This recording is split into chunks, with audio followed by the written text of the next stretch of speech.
The district governor-elect Caroline, rather, I've seen Claudia all morning. Caroline and I would like to welcome all the assistant governors from the Northeast and thank you for joining our dialogue today and in tomorrow's speeches.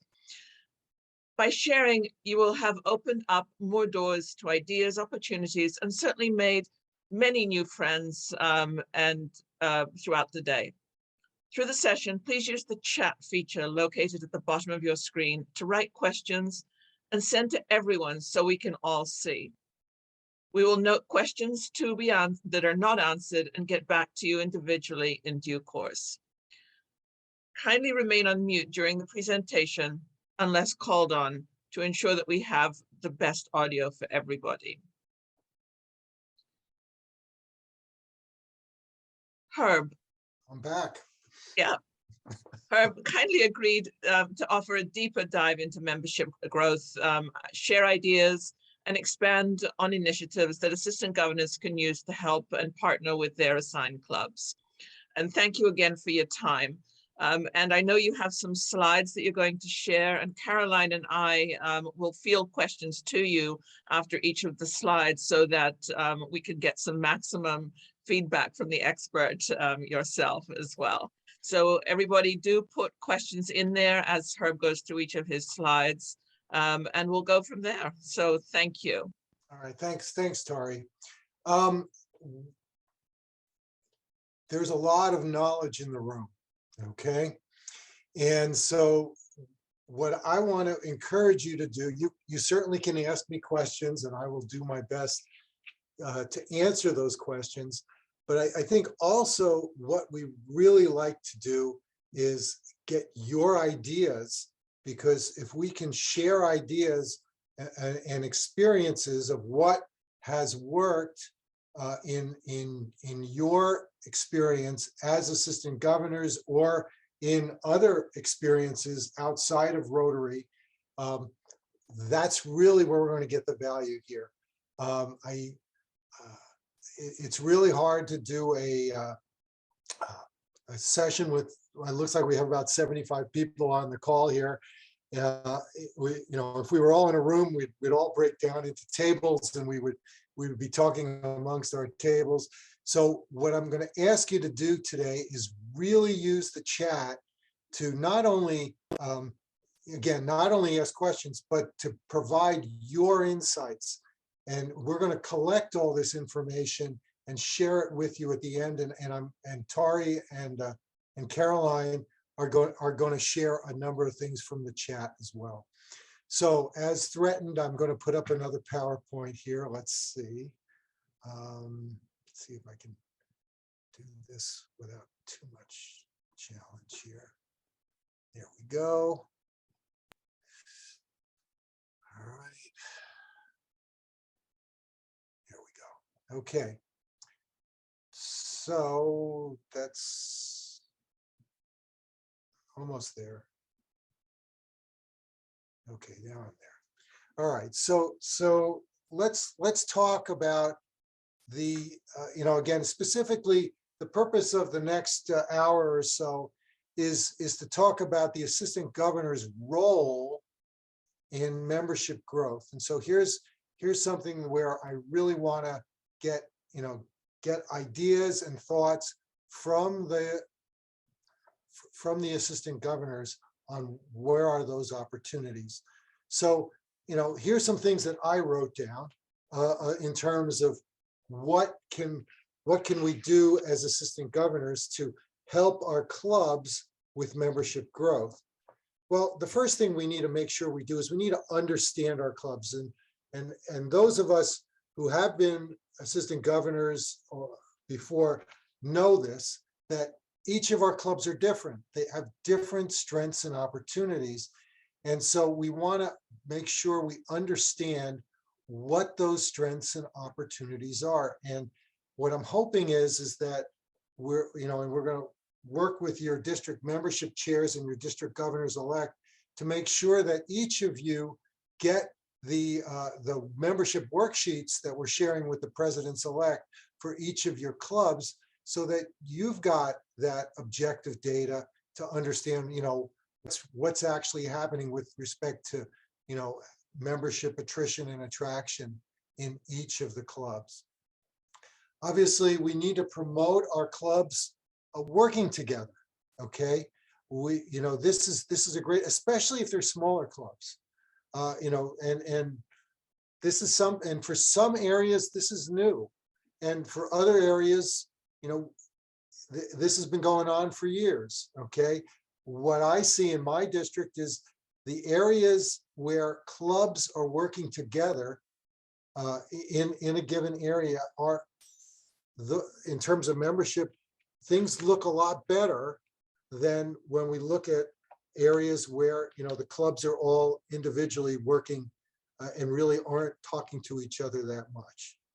So again, that's just an anecdotal observation that I've seen in the district that I'm in. Of course, we want to make sure we share growth successes, not just within our 5 or 6 clubs that we're working with, but also with other AGs. Sharing is a critical piece here because we're all in this together. None of us have all the answers, okay? And I'll give you an example of what I'm involved with. My role right now is I'm the Rotary coordinator for Zone 32, and that means I'm the membership cheerleader, if you will, for the Northeast United States. But the first thing we did, and I'm paired with the Rotary coordinator in Zone 28, and his name is Doug Logan. And one of the first things that we did, I've been in this role now for about 7 months, 7-8 months. And the first thing we did was we started getting all the North American coordinators together. In fact, we just had a meeting on Wednesday. So every 2 months, we all get together for an hour and a half, and there's 2 purposes for that meeting. One is to share things that we're doing that might help other zones, and the other one is to share opportunities or issues that we need to address. And I'll give you 2 examples. The first example I want to share was, well, the one I just shared with you was the study on attrition and attraction and trying to make this personal for every single Rotary club. Well, we didn't invent that. That came from Zone 33. And another one that I just learned about was, it's from the, I think it's Zone 28, it's the West Coast. And what they're doing is they're putting together a way to provide new clubs with how to sustain themselves, how to be successful, because we didn't talk much today about starting new clubs. A little bit at the end there, I was talking about satellite clubs, but if we really are going to be successful at growing Rotary in North America, well, we need healthy existing new clubs, and we need to start new Rotary clubs. And many of those new Rotary clubs are going to be innovative clubs. But not all new clubs succeed. So we want to help them increase their chances of succeeding over the first 5 years, because that should be our goal. If we start a new club, 5 years from now, it needs to be successful. And of course, again, the third one here is about being the liaison to share the success of Club A, with Club B, so that people learn more about, well, what else is happening outside of their club. Because as we know, most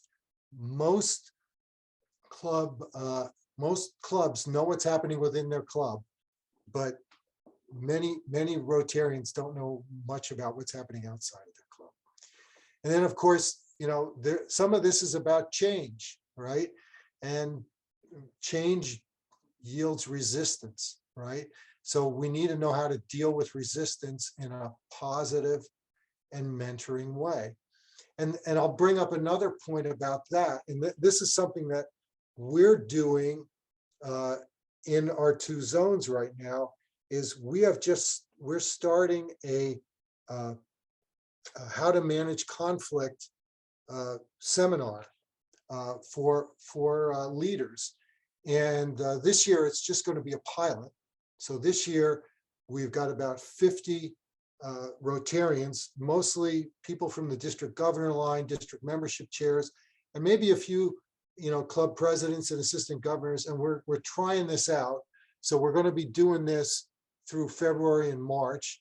And assuming we're successful with it, we're going to be expanding it. And we'll be expanding that next year, because we know when we're dealing with change, people need to know, especially as leaders, we need to know how to deal with that change. So my last point on this slide is what else? So let's hear some comments from you about what else, what other things can assistant governors do to help with membership growth? So Herb, first of all, thank you. First of all, for everybody, do drop questions into the chat and also comments. We are going to record, well, we're recording them, but we're also going to do a document that has a recap of a lot of points from the previous session and this one, and send to the AGs afterwards. One that came to me directly, which is a little bit not exactly your question, but it's certainly relevant.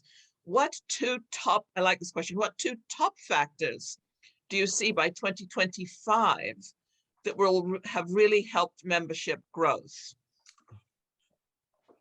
Well, okay, so what are the two top factors that are really going to help membership growth? Well, okay, by 2025. Well, to me, one of those,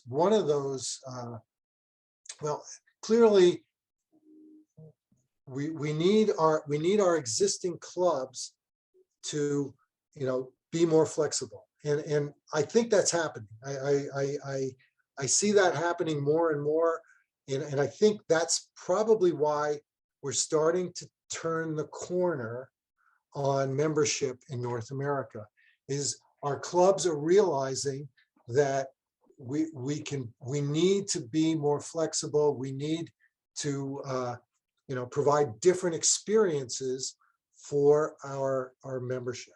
Okay, and different districts are further along or not on this, but we're all moving in that direction.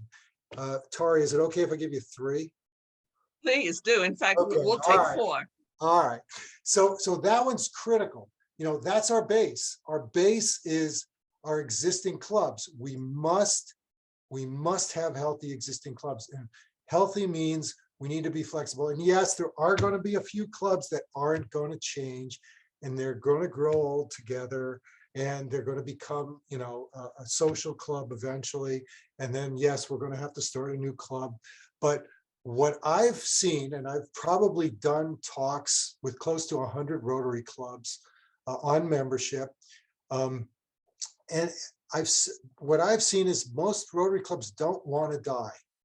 Okay, and if we can provide them 1 or 2 small changes that they can make to start to make that culture change, we can start to see that change. So a lot of times this change happens a little at a time.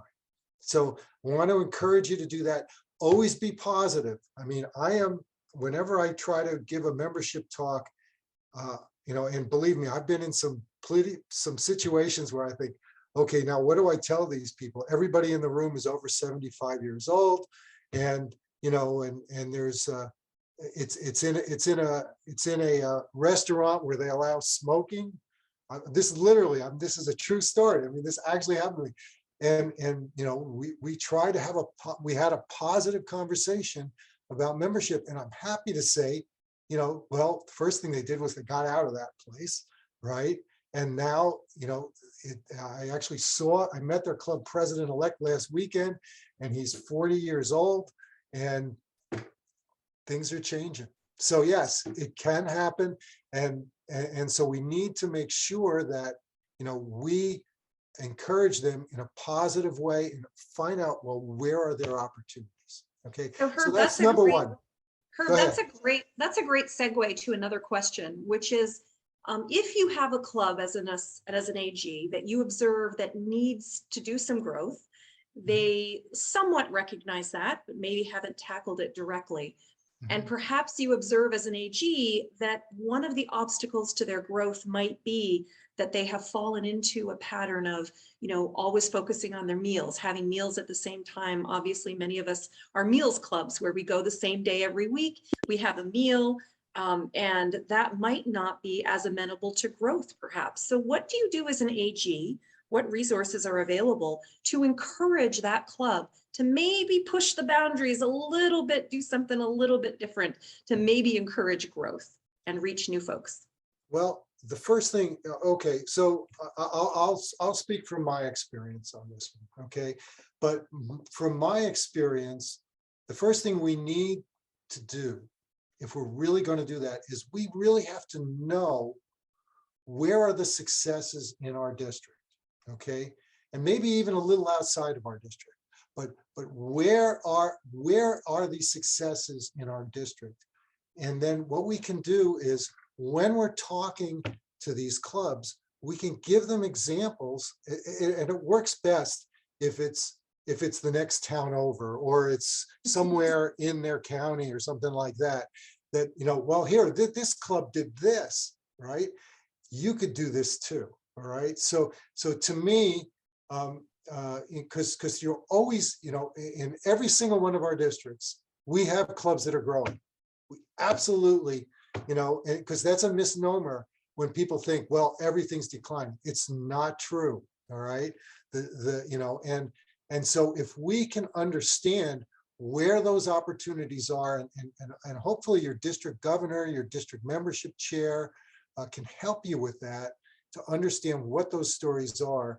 To me, that's the encouragement, right? Well, this club did this, maybe you could do that too. All right, so this is sort of my philosophy on this. Whenever I've given membership talks to clubs, because obviously the clubs that are growing, they never ask, right? They're not going to ask us to come talk to them. They don't need us for membership growth. They've already figured it out, right? But so most of the clubs that ask you to come, well, they've got a challenge, and they know that this is important. And so what we want to do is we want to encourage the good things that they're doing, because they're all doing good things. But we also have to make them feel a little bit uncomfortable, all right? About, a little bit uncomfortable about, where we need to go forward, but in a positive way. And a good way to do that is to share ideas from the different groups. Yes. Herb, we've pulled you a little bit off your slides, but the fact that there's plenty of communication coming in, I think that's great. I think there's a want for dialogue. I'm just going to share this comment with you. You can probably see it in the chat. Brandon says, regular communication with your clubs is vital. Unfortunately, and I think this happens in a number of districts, there's always a couple out there. Sometimes we have a club that doesn't want to communicate back.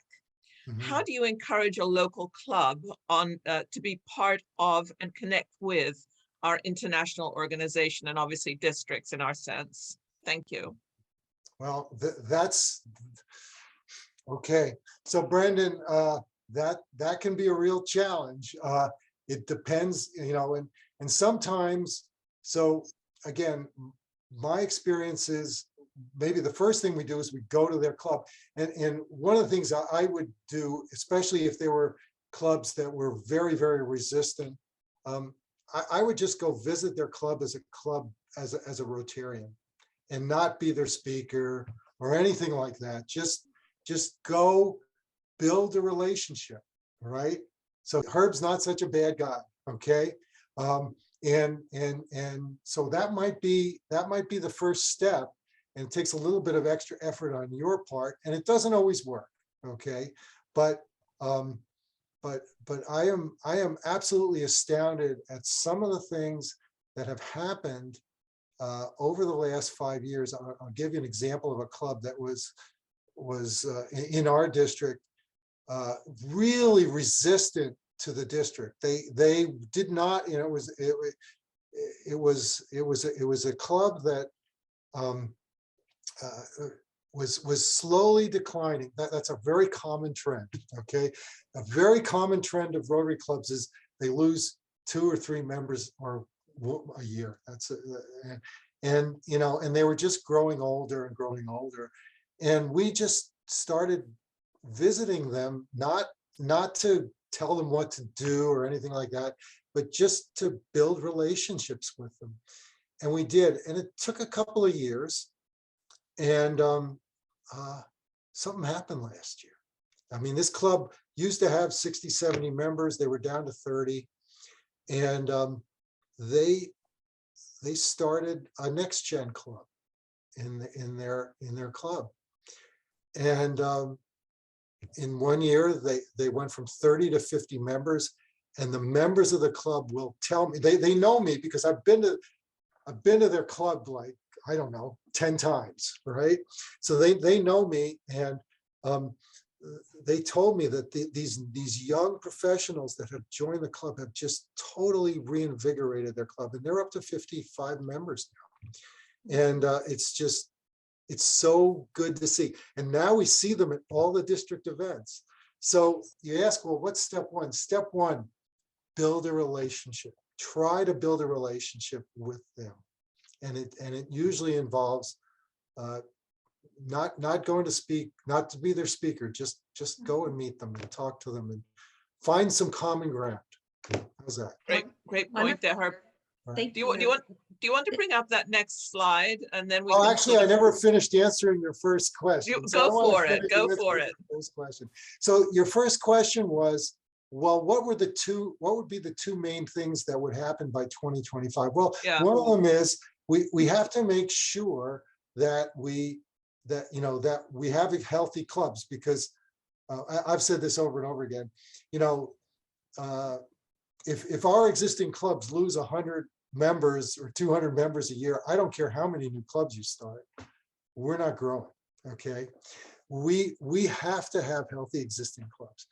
But then the second thing we absolutely have to do is we have to start new Rotary clubs. And I didn't, that wasn't part of my talk before, because that really wasn't the audience. But we absolutely have to look at new Rotary models, look where Rotary clubs have folded in the past, and identify where those opportunities lie. Okay, and we can help you with that. And I know Tari's involved with an innovative club right now, brand new innovative club. We're going to see more and more of those. But there's also opportunities in regions where we've folded, and that data is readily available. It's also where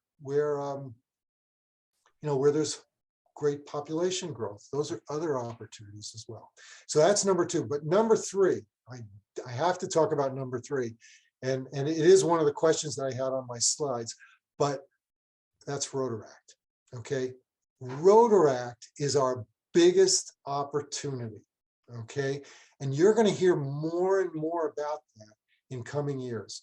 Rotary is going to blur the lines between Rotary and Rotaract over the next 5 years. I guarantee it. Okay, and why I say that's a huge opportunity is, well, because most of our districts right now, have, I don't know, 40 to 60 Rotary clubs in them.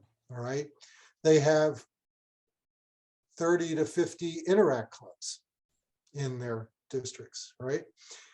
And they have about 3 Rotaract clubs. Okay, now some of them have more, okay, and they're mostly university based. And so we're probably going to be focusing on community-based Rotaract clubs and maybe cause-based Rotaract clubs. This is a great opportunity. And next year, for the first year, we're, Rotary International is really going to be focusing on who is how many, who are the Rotaractors, right? And getting a more accurate idea of what the role is. Now, across our 2 zones right now, we're working on a visioning effort on, well, what do we need to be doing over the next 5 years so we see a great opportunity, so we actually take advantage of this huge opportunity for growth. So you said 2, but I gave you 3. Okay, No, thanks. That's All great. right. So I just want to acknowledge Maureen's point in the chat, a great point there about attending and helping with service projects. That's an awesome one because it sort of gets you on their turf and sort of with the sleeves rolled up, and that's awesome. And also Vin's comment further up, take a note of that one. Why don't we go to the next slide? Caroline, why don't you field the questions for this next slide? Okay, so, And I'll be the note taker. all right, let me see if I can somehow get this right here. Share screen. Okay, so now what we want to do next is kind of talk, and again, this is audience participation. So without your input into the chat, these will be short conversations. So we really do need your input to the chat. So the next question we have is, well, we did, let's see if there are some ideas. We talked about this a good bit, but maybe there are some other ideas in terms of how can the assistant governor influence and help their clubs grow. So let's hear from you. What are some opportunities there?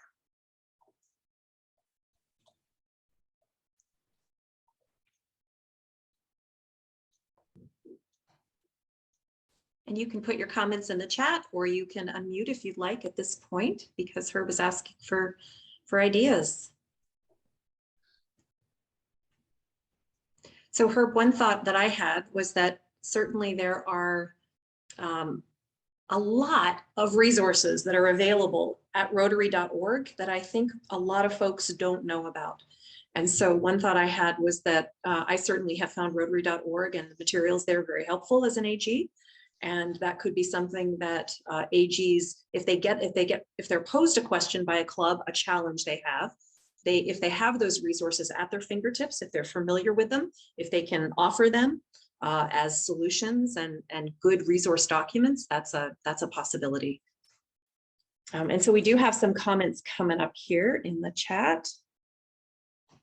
And it looks like we've got some folks who are talking about, let's see, I'm getting down here.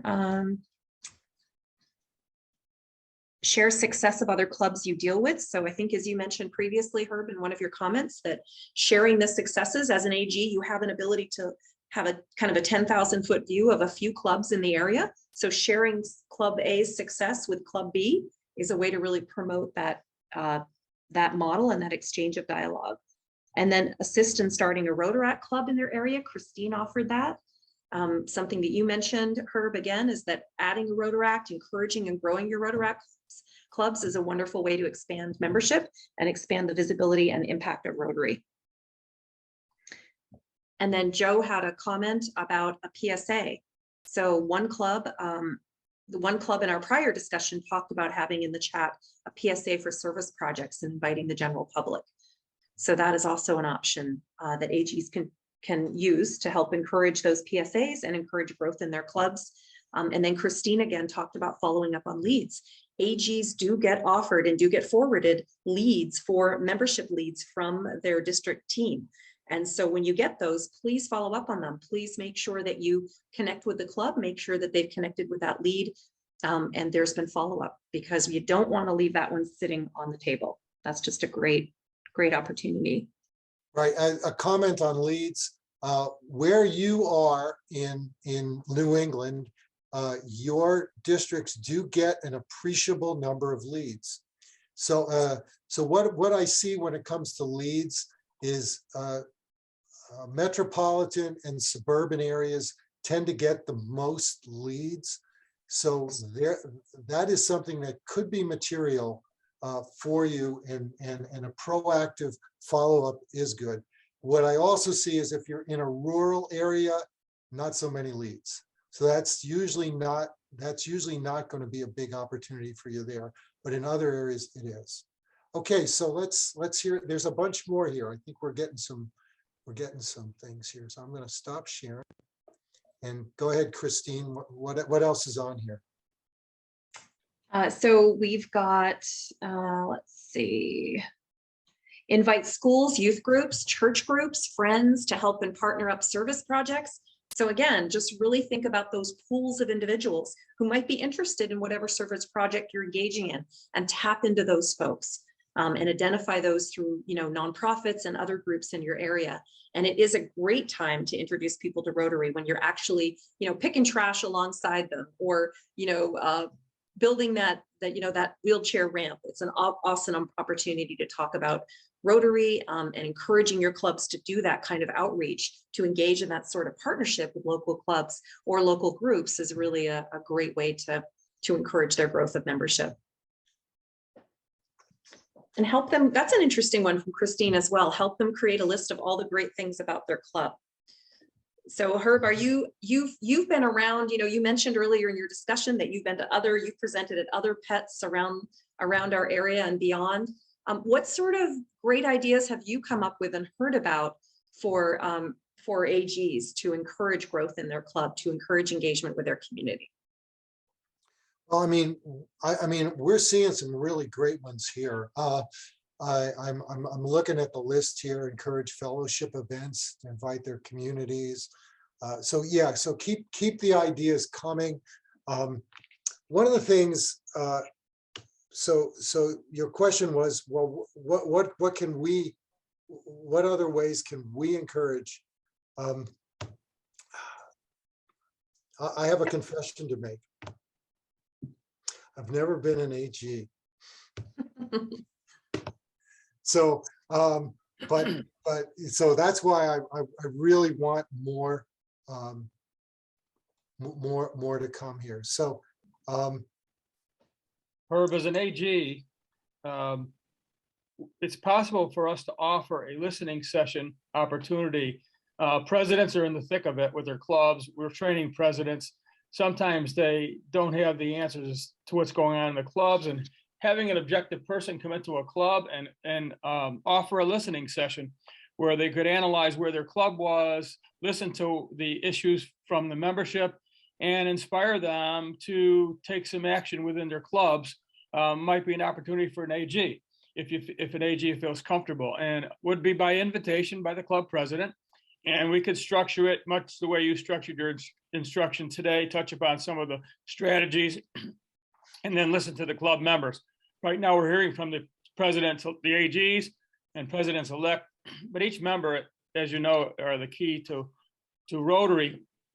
So having them be able to talk about their observations and where their club's at and their frustrations, and actively listening so that they feel like, they're being listened to by a district representative, and also maybe giving some direct advice based on what we're hearing from them, because it's important to hear people, because they may be frustrated, maybe they are not successful with certain areas. But that would be a suggestion I would have if an AG felt comfortable doing that. And you know what, as we get to be AGs, we should be able to put together a program, and without intimidation, but basically it's to listen.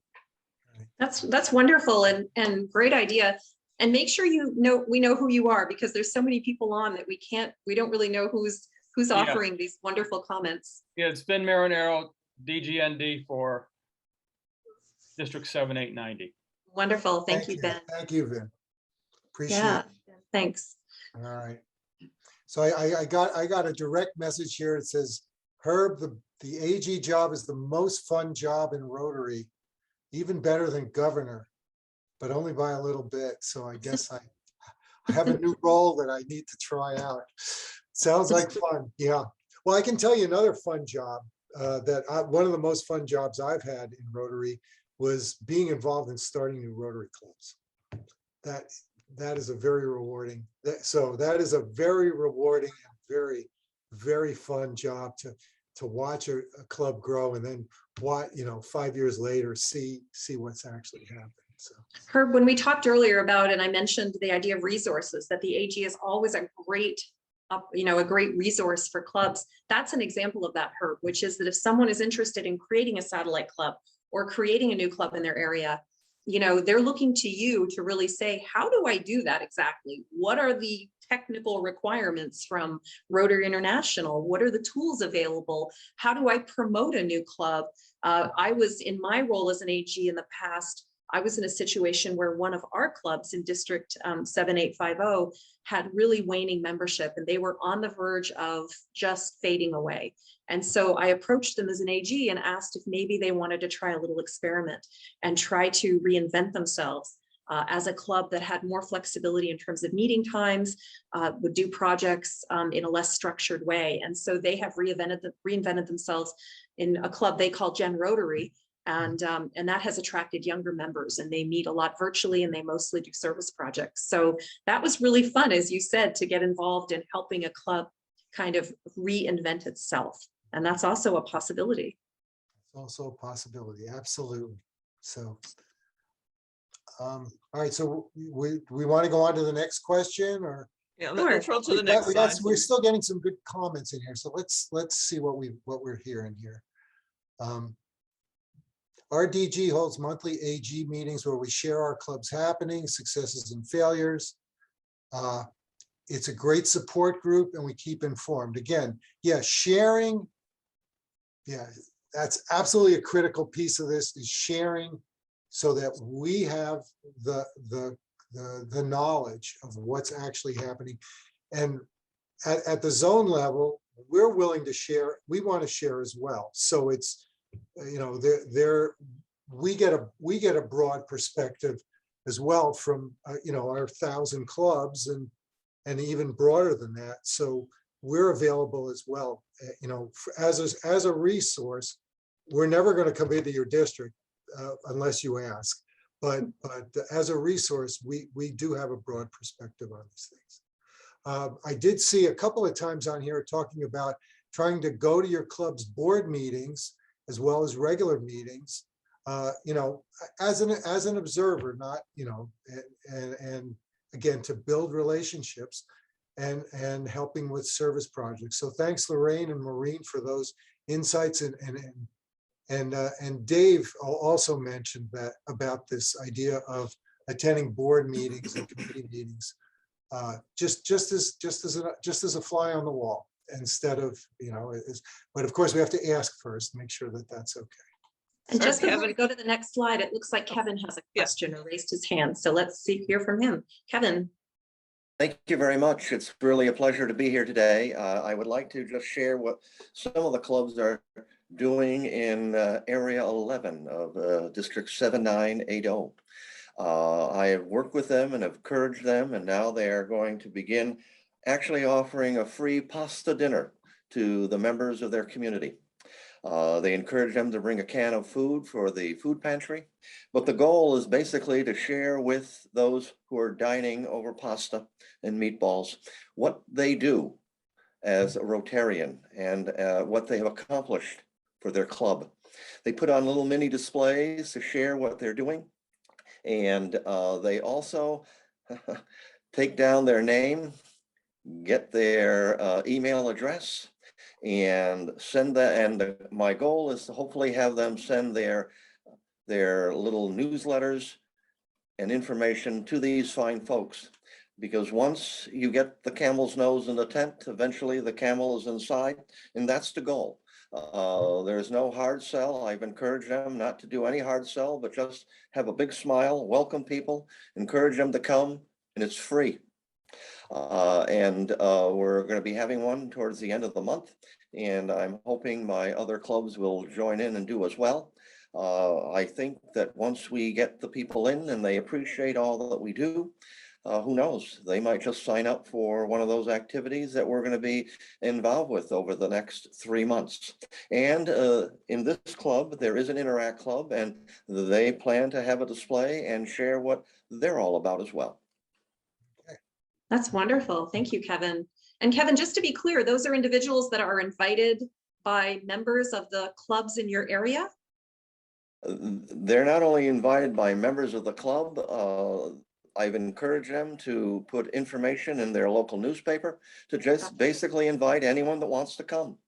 Gotcha. And obviously they have to sort of register in a sense, so they have an idea of what they need to do. But it's even I can make pasta. It's a pretty simple thing to do. But again, this is basically just to get people in the door, to get them to know what we're doing, why we do it. And, you know, you don't have to be a member, but you could assist us. And some of those folks could very well become members. Absolutely. Yeah, in inviting people to experiences outside of a club meeting is a really, really good idea. The one thing that I did mention before when I was talking about attraction, and I want to reinforce this and with the assistant governors, is we need to make sure we have our own house in order, okay? Before we start inviting new members. And Jeffrey Cataract, who's our past director, he did this, he has this presentation that he does, and he talks about selling a house. And he says, well, we've gotten used to the orange shag carpet in our house and different, you know, funny things, right? And he says, well, what do you do when you sell your house? Well, you know, you fix up the kitchen, you fix up the bathrooms, you try to make it as attractive as you can to the people outside, right? And well, you probably should have done that years ago, right? And enjoyed that while you were in the thing. And so his point is, make sure that, you know, before we invite people, that I kind of said that, my nice way of saying that is look in the mirror and understand where we are and what do we look like to the people? Because if we invite them in and they don't like the experience, that's actually worse than not inviting them, okay? Because they're going to tell other people. So we need to make sure that, you know, and we do amazing things in Rotary, and most Rotary clubs don't fall into that category, but you probably know one in your area that may fall into that. So that's a gentle, you know, that's an opportunity for a gentle nudge to help them with that. Okay. So Herb, I guess we'll go to that next slide. All right, well, the next slide is about, each time I bring them up here. Let's see, screen 2. All right, so the next slide is, we talked a little bit about this. You know, what are the, and it's sort of, and this might actually be kind of what I was just alluding to.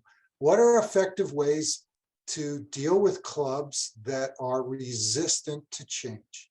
So let's get some thoughts on that. What are some effective ways to deal with clubs that are resistant to change? I mean, I talked about one thing, which was, you know, build relationships with them first. But what else? What other things can we do to help clubs deal with resistance to change? So Herb, I had a back channel one that came in to me directly before that actually kind of speaks to this one. Okay. And it basically, the question, I scribbled it down because it was relevant here. How would you suggest we tackle and advise clubs that are trying to decide to merge because their membership is low or feel they cannot survive, and in some cases want to pull their charter because they have not been flexible enough to find new routes? Mm-hmm. Well, So, you know, where do you take it from there as an AG? Right. Well, I mean, sometimes you get to a point where there just isn't there isn't critical mass in the club, and maybe a merge is the best answer. All right, a couple thoughts about mergers. All right, if we take two unhealthy clubs and we merge them together, chances are we're going to have one unhealthy club. Okay, and that club is going to continue to decline. In fact, personal experience. When I was district governor, we tried that. All right, we did. We took two clubs and we merged them together, and we have one unhealthy club now, and so it's not going so well. It really does depend on the members of the club whether or not they want they want change. And so the 8 members that we merged into this other club, they're all gone now. They all left Rotary. So that was an epic failure on my part. So, it's hard. I mean, if clubs want to grow and they want a different experience, because that's the other side, right? If you've got a small group of people in a club that really know where they want to go with a new experience, then in that case, I think you want to encourage that. All right. But if it's 8, let's say more seasoned Rotarians who like to get together for breakfast, and that's what they do, and it's really not a Rotary club anymore, it's probably not going to work. Okay. Yeah, go ahead. Yeah, so an AG had sent a question in saying women are still 34% of membership worldwide. And that's in the USA pretty much as well, falls along those lines. We're talking about resistance to change. And this is where we're in that sort of safe space, tricky kind of question, but it begs to be asked and needs to be asked.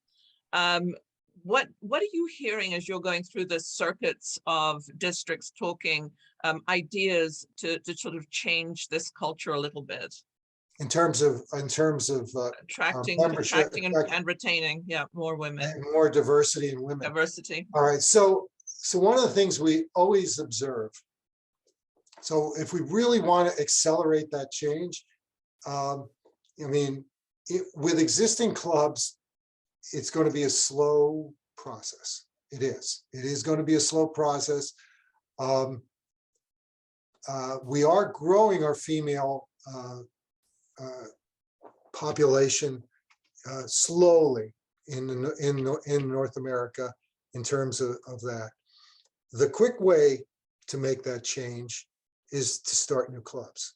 Okay, when we start a new Rotary club, chances are, at least my experience, hands down, more than 50% women. It's not 50-50. It's more than 50% women will be in that new Rotary club. Okay? And that's the Rotaract statistic too, if I'm not mistaken. So yeah, it's easy to see it. I've observed this I've been involved in starting 8 clubs, right? And it's always the same. And so the resistance goes away real quick when we focus on new Rotary clubs. And I actually like to use that as an example when I talk to clubs where where it is like 25% women or something. I point out, well, here we have the Whitehall Rotary Club, and they've got 55% women, right?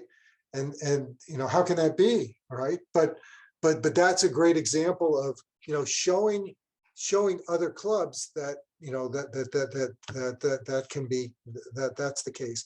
And as you said, Tari, Rotaract I think it's greater than 50% women. It is, yeah. And so that's the quickest way.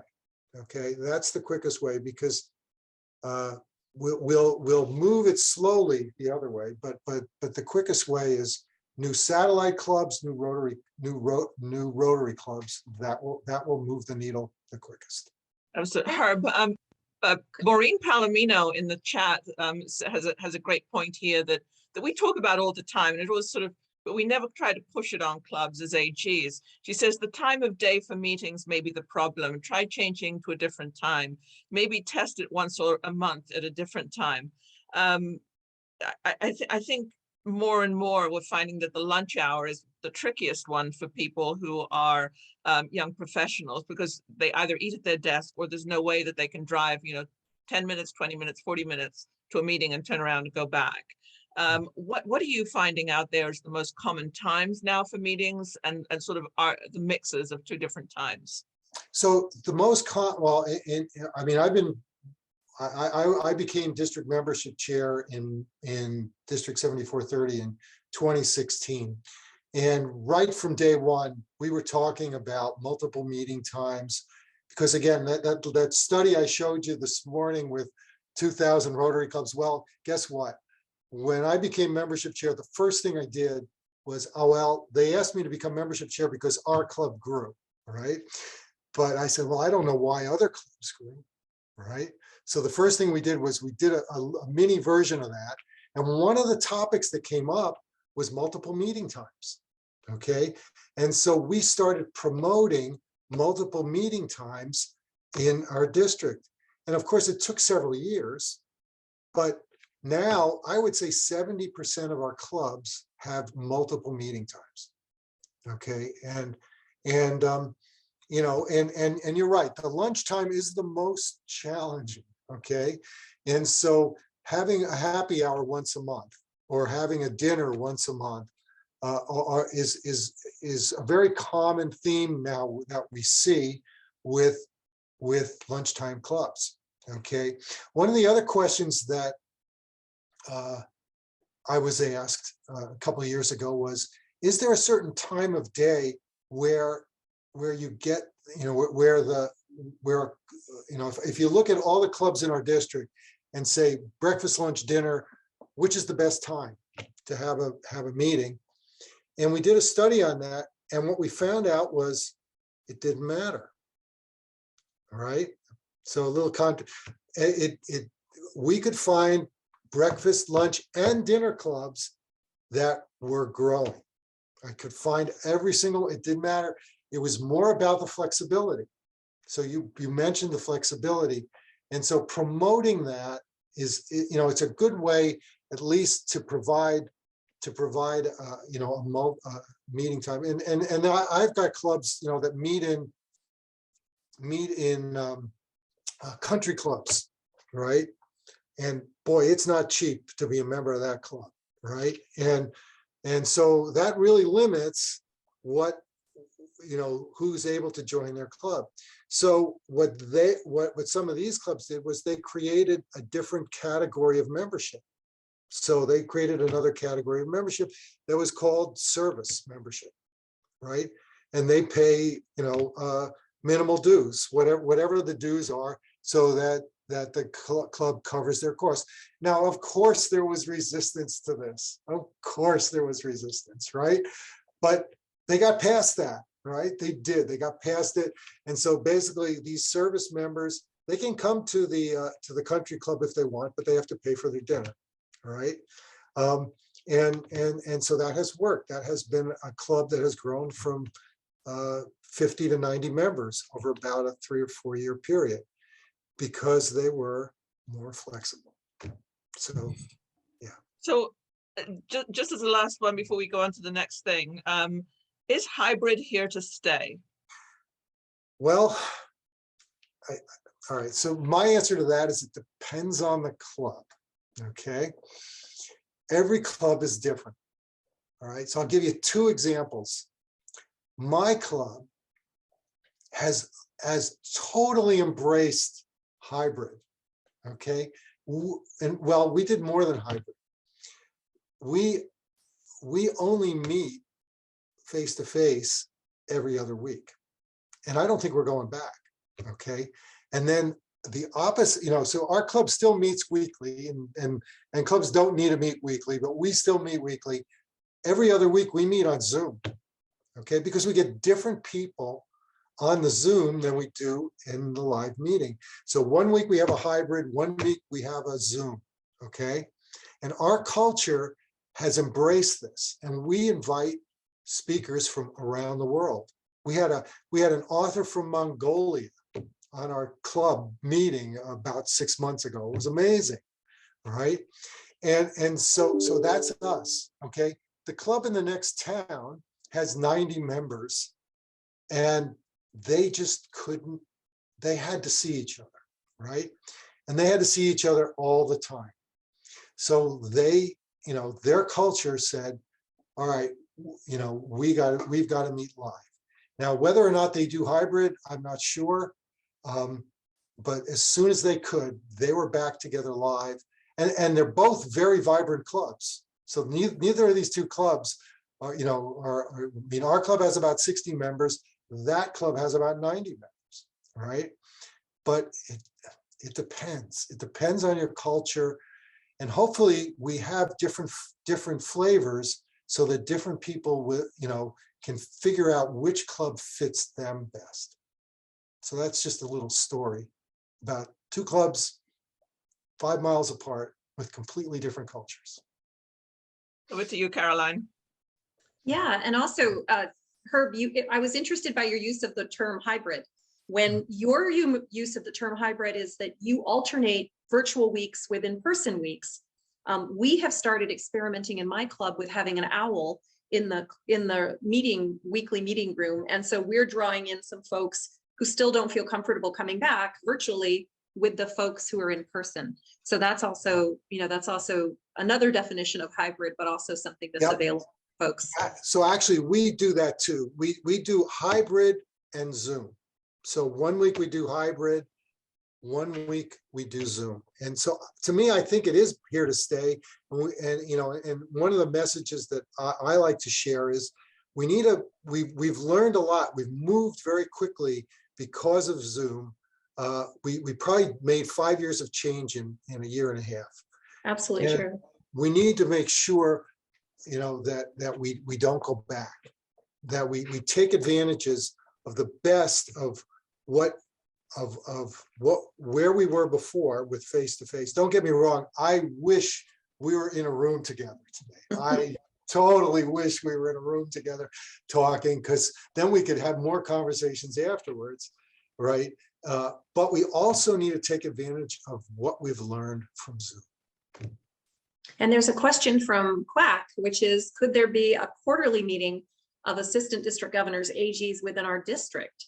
So some districts have that. If you mean within our zone, maybe Quack, that would be something we'd have to talk with on the zone level. But in the district, certainly there are a number of districts, including mine, that have folks who meet monthly, either in person or by Zoom with the AGs. And it's either with an AG area leader that I think someone mentioned earlier, there might be an AG leader in your district, or it might be your district governor who meets with you once a month, as is the case in my district. So not sure if other districts also have that as a way to gather together assistant district governors, exchange ideas, make sure that everyone's getting the benefit of all of the experiences around the district of these AGs, and brainstorming as well, challenges and success stories. I'm not sure. Caroline, Sure we want it. Go ahead, sorry. No, if I could just pitch in, Caroline, to your point, one of the things in the comment that was worth mentioning is somebody says, what you need to consider, what is the alternative to change? Mm-hmm. And sometimes the answer to that is not a good result. So just something to ponder about. Sorry, Caroline, back to you. Absolutely. No, absolutely. Absolutely. So Herb, is there another slide? Yeah, I think I want to get to the next one, because we have not touched on this at all. And I'd love to get people's perspectives on this. So the next slide, screen 2, share. Okay, the next one is how to help big clubs versus small clubs, because small clubs have unique challenges. And so I'd like to get some perspectives. I mean, I gave a couple of stories in my original talk about 2 smaller clubs that turned it around, and really what they did was they focused on one small thing that they could do to grow their membership, and it worked. But I'd love to hear other perspectives on what your perspectives are on what do we do to help big clubs versus small clubs. Yeah, and feel free to put those responses, your own perspectives as AGs, into the chat box so we can share ideas with one another. One thought I had, Herb, is not necessarily assuming that a small club is not an effective club. And that is something I think that sometimes happens, is there is sort of perhaps an assumption. I've seen some small clubs in my district that are wildly successful in terms of their impact. And so for them, the question becomes, well, why isn't your club bigger? Because look at the amazing things you're doing. And how can we help you promote the amazing things you're doing so that people just gravitate towards your amazing group and want to grow it and do even bigger and better things? So that public image piece perhaps is something that you can talk with about those small clubs and kind of what they're doing and where they're headed. But any other ideas from the floor here, AGs, as to how you differentiate and support a small club versus a larger club? Yeah, and I gave that similar example with the Perkiomen Club, where the public image just totally changed the dynamic of that club over a year and a half, and doubled the size of the club. Yeah, and it was one of these small but mighty clubs. And absolutely. So any AGs who have ideas, what did you do in your district? If you dealt with a small club that was perhaps having some challenges because of their size, how do you support that club? What ideas do we have? Someone asks, Ron asks, what is your experience in the zone, Herb, with Rotary business networking events?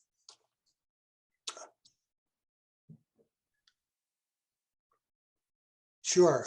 Okay. Yeah, I can certainly talk about that. That's a different topic, but while I talk about that topic, please consider putting some other ideas in there. We have a club in our district, the Pottstown Rotary Club, who is wildly successful at Rotary business networking events. The guy who well, actually, he's going to be one of our innovative club advocates for Pennsylvania.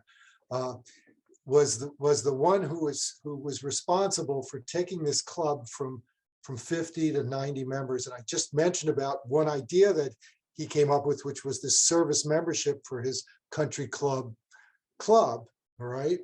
But another thing that they do is they have these business networking events 2 or 3 times a year, and they invite businesses throughout the area, and they put them in very desirable places in their community. So they find places where people want to go, and they hold these events. Now, the approach that they take is really, it is a business networking event, and they'll get 150 people at these events, okay, and maybe 20 or maybe 30 of them are Rotarians. But there's 120 businesses, and they're okay with the fact that they know most of these people aren't going to join Rotary, okay? Or maybe they're going to join Rotary after they come to 2 or 3 of these events, okay? But what they do is they let people in the event, other than a lot of mingling and discussion, they let people, they pass the microphone, and they'll let people share about what their business is and how they might be able to connect with others in the group. Now, of course, with 150, you're not going to do that for everybody, but they're going to do it for some. And in between, while the businesses are promoting their business, a Rotarian will take the mic and talk about what is Rotary, okay? So that people learn about what is Rotary. And it's a very soft sell. And it's been very, very effective for this club. So normally they'll get 5 or 6 new members every time they hold these business networking events. And so that's a great example of one. And we've actually used that type of approach to start several new Rotary clubs in our district. We also use the different model where we show them what is Rotary and things like that. So there's different ways to do that.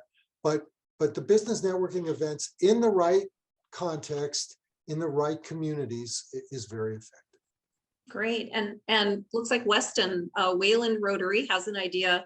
They have something that they do, co-chair of the Rotary at Work initiative, and is offering for anyone to join that during their meetings. So take a look at that information as well. And then there's a comment by Brendan. I encourage clubs to identify those persons that are centers of influence in their community and invite them first as guests and then as members. And that actually, Brendan, I think, does speak to the issue of a smaller club. One of the things that I've noticed, and one of the things as an AG that I did for smaller clubs and seemed to, to gain some traction, was to make sure that you understand that the limits of your influence, the limits of your ability to do a project do not stop at the number of members you have in your club. Identify groups that have parallel missions, maybe parallel passions, and reach out to them and make sure you encourage them to join you in a particular project. And we did something like that here in my district with a mural. We grabbed artist groups, we grabbed community groups from schools, and we all got together and did this huge mural project. And it was a wonderful, community collaborative experience, which went way beyond the impact of the size of our club. So that's don't encourage those clubs that are smaller not to feel limited or hamstrung by their size. Numbers are not the issue. The issue is, do you connect with other groups in your community that have similar passions, and can you move forward with a project? Yep, and ditto for that Perky Yeoman Club I mentioned before.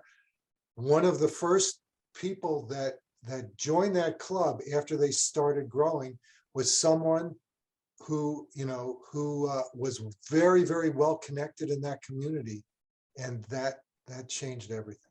That absolutely changed everything for that club. So we're almost at the point where we're going to close up this discussion group. Herb, any final thoughts for our assistant district governors in terms of moving forward, being successful, encouraging growth of membership in their clubs in their area? Well, I mean, the one thing, any final thoughts? Okay. Well, I hope we've touched on a lot of different aspects of this. There's one thing that I really want to just reinforce again, and that is what we tried to do today was not say, make generalizations about how do we grow Rotary. Every club is different, and I didn't emphasize this with the entire group, but I will with you. Okay, most of our opportunity in growing over the next couple of years is in attracting new members. Okay, that's where most of our opportunity is. Okay, you're gonna keep hearing that we lose too many members. We lose too many members. We lose a few too many members. Okay, our biggest opportunity is in attracting new members. And when we did this analysis across all of our districts, and it's not just us, it's every zone in the United States. Okay, the results come up over and over again. So just be aware of that. That's what the data tells us. So I will leave it at that. And I much prefer to tell stories, but I also know that we've got to look at the facts as well. So, okay, thank you guys. Thank you guys for your attention, and I hope there's something here that will help you. And I'm always available if somebody wants to talk to a club through the magic of Zoom. It's relatively straightforward. So just I offer that as well. Okay. And there were some great ideas in the chat, and Tari has actually saved that chat, and so she'll be able to share that with folks after we conclude this NEPETS. So thank you, Herb, for providing your guidance on how to support increased membership in our clubs.